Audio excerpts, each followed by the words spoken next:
जय श्री राधे।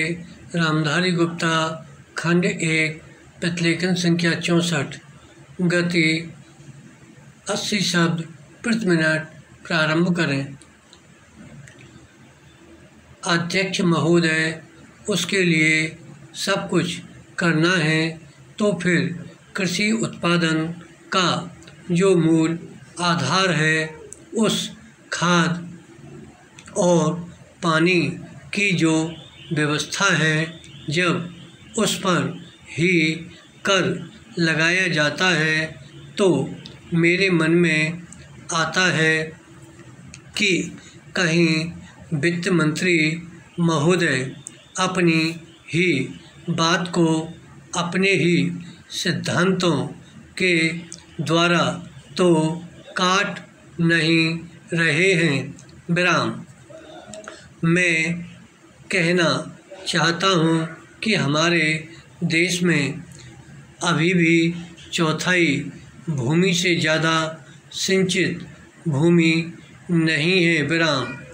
इस देश की जितनी कृषि योग्य भूमि है उसका चौथाई से भी कम हिस्सा ऐसा है जो सिंचित भूमि के नाम से पुकारा जा सकता है। विराम। मेरी राय में अब समय आ गया है, जबकि पिछले 2-3 वर्षों की नीति पर फिर विचार किया जाए और एक मात्रा में घाटे के बजट का सहारा लेकर ही सही आर्थिक तथा सामाजिक विकास योजनाओं की गति को बहुत बढ़ा दिया जाए। विराम।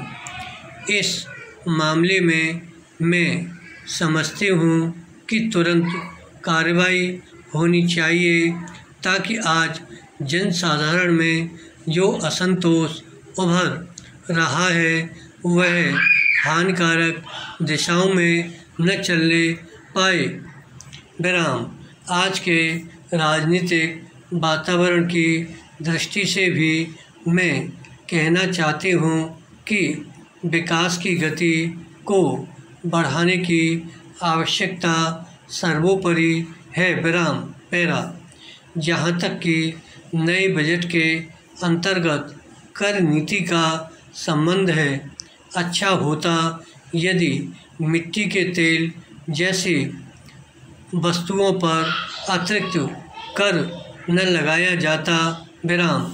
मेरी राय में इस प्रकार के करों से बचना ही उचित है, परंतु वस्तु स्थिति कुछ ऐसी लगती है कि प्रायः गरीबों पर करों का भार लादे बिना सरकार की गाड़ी आगे बढ़ ही नहीं सकती। विराम। एक नया कर जिसे पहली बार वित्त मंत्री ने लगाने की ठानी है वह कृषि संपत्ति संबंधी कर है। विराम।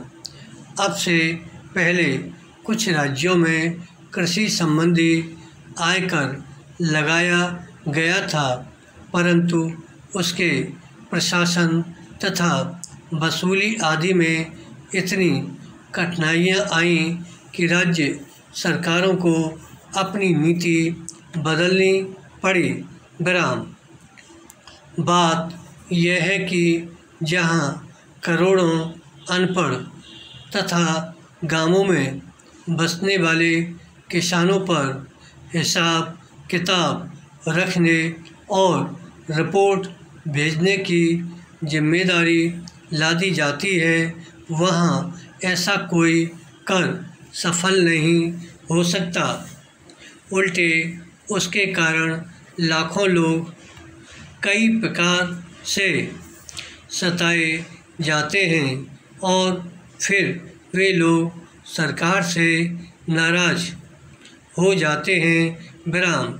इसलिए पहले देखना यह पड़ेगा कि यह कर कितने कृषकों पर लागू होने वाला है और उससे कितना रुपया कर के रूप में वसूल होगा। विराम। धन्यवाद।